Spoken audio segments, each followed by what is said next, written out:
Hello and welcome to Ycft. You know, we always say we're doing something a little bit different. Well, we actually are, because we're not actually here. These are animated, they're cartoons. These are avatars. These are avatars. Hello. Our first foray into an animated voiceover-y type video is very strange. We're surrounded by bed sheets. We're in a den. We made a den to do this. It's really warm. So, Insidious the Red Door is right around the corner. And the Insidious films have a bit of a strange timeline. So we thought we'd do a little video just briefly explaining that timeline. So, we hope you enjoy the Insidious timeline, briefly explained.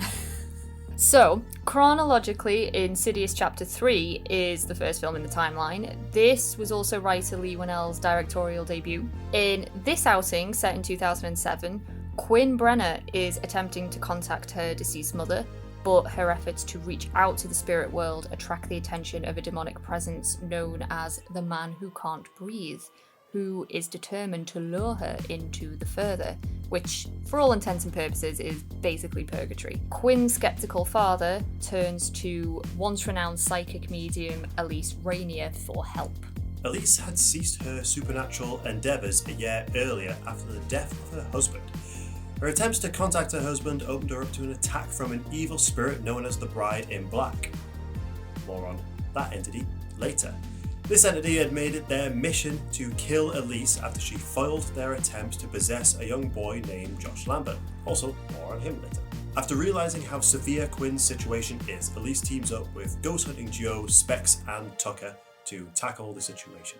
Whilst in the further, Elise has an encounter with the Bride in Black, and with the help of Quinn's ghostly mother, saves Quinn's soul from the Man Who Can't Breathe. Tucker, Specs, and Elise continue to work together as spectral sightings, paranormal investigators. They do. Insidious The Last Key, the fourth film released, is the second chronologically. The film opens with a flashback to Elise's childhood in 1953, so this is the furthest back in time the films go. During the flashbacks, Elise is manipulated by a demon she calls Keyface, whom she inadvertently sets free. Keyface is such a lame name. It really is. He's a lame demon, let's be honest. In 2010, the man currently living in Elise's childhood home requests help from Specs and Tucker because he believes his house is haunted. Once she arrives back in her childhood home, she comes face to face with her estranged brother Christian and his daughters Imogen and Melissa. Melissa is captured by Keyface, forcing Elise to enter the further to rescue her niece. And Elise is also very quickly captured by Keyface. Almost immediately. Imogen uses her own astral projection abilities to find them both. Elise realises that her abusive father and the current occupant of her childhood home have been manipulated by Keyface over the years to lure female victims into the basement of the home for whatever reason the demon has to capture young women, probably steal their souls. Nefarious means. Nefarious demon means. Demon things. Demon things. He likes his keys. He's Keyface. The spirits of her father and mother assist her in defeating Keyface relatively easily. On her way out of the further, Elise opens a red door that brings her to Dalton Lambert, whom she later has an unnerving dream about. By leaving the red door open, she potentially left Dalton open to attack. She then receives a phone call from Lorraine, Josh's mother, asking her to help Dalton. And this will be at around the halfway point of the next film.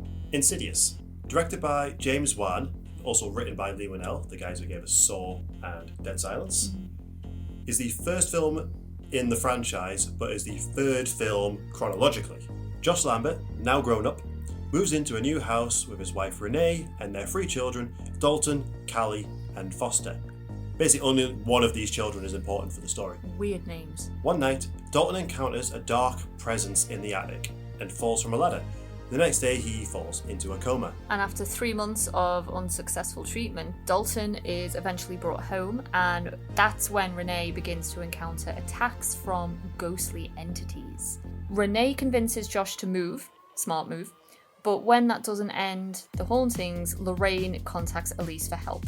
Elise informs the family that both Dalton and Josh have the ability to astral project, And during one of his travels, Dalton was captured by the lipstick face demon who was attempting to possess his body. Because it's not the house that's haunted, it's Dalton. Elise reveals that as a child, Josh was being sought after by the Bride in Black. She hypnotized Josh to make sure that he would forget about his abilities and not astral project anymore, cutting the bride off from a victim, igniting her rivalry with the entity. Josh has to venture into the fervor to rescue his son from the lipstick-faced demon. He successfully rescues Dalton, encountering the Bride in Black along the way, facing off with his childhood enemy. Elise notices that Josh is acting off. By the time she notices that his body has been possessed, she is strangled to death by the Bride in Black using Josh's hands. The Bride in Black finally got the body that she'd been trying to possess all those years ago. And it's savage. So then Insidious Chapter 2.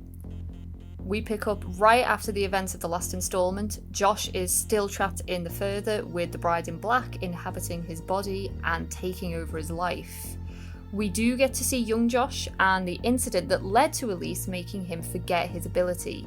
So that was set in 1986, before the events of Insidious Chapter 3, but not as far back as the young Elise flashback set in the 1950s. Lorraine, Renee, Specs and Tucker discover a major plot twist in that the Bride in Black was actually a male serial killer called Parker Crane, who was abused by his mother Michelle from an early age. As a child, Parker was forced to take on a female persona by his mother, called Marilyn. Parker was haunted by the ghost of his mother, both in life and in her death, potentially influencing his killer ways later in life. This eventually landed Parker in hospital through a failed self-castration. This is where he met a young Josh Lambert. Shortly after this meeting, Parker takes his own life and begins haunting Josh, attempting to possess his body and relive his lost childhood. Our lead characters hatch a plan to rescue the real Josh from the fervor with the help of Elise's friend Carl. The plan goes slightly awry, leading to Renee and her children being hunted down by the possessed Josh. Dalton once again enters the further and, with Elise's assistance, reunites with his father. Well, Ghost Elise. Ghost Elise. Ghost Elise. Ghost Elise.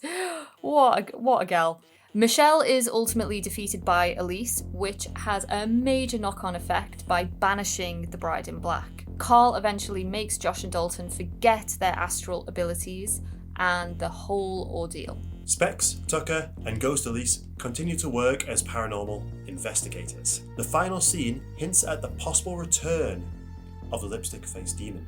Insidious the Red Door takes place 10 years after the events of the last film. Dalton's heading off to college, but he and his father are experiencing repressed memories about the demons from their past.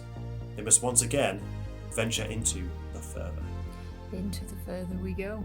And that is it. That is the Insidious timeline up until this point. In a nutshell. Yes. Obviously, we've had the cliffhanger of seeing hearing the lipstick-faced demon at the end of Insidious Chapter 2. Mm-hmm. Was literally 10 years ago. It was 10 years. It's been 10 a while. years ago. Love that. We got dude. 2 prequels since then. Yeah. It is a very convoluted timeline. We can't really get around that. They clearly regretted killing off Elise in the first film because she's been in every film since. Yeah, I know. I mean, I put you on the spot a little bit, but do you know off the top of your head what the actual order is of the films, just by numbers? 3, 4, 1, 2, 5. There you go. That is the order in which to watch these films chronologically, although we would recommend watching the first film first. Yeah. For the greater context of who Elise and some of the side characters are. Yeah, I agree with that. I think it also just allows for a bit more investment with the characters as well. Yeah. But it would be interesting to watch them in like the timeline that, of definitely. the movies. Cool. Well, thanks for stopping by, guys. We hope you enjoyed this slightly different experience. We will hopefully do a few more of these in the future. And we will see you later this week for our usually scheduled programming. Bye.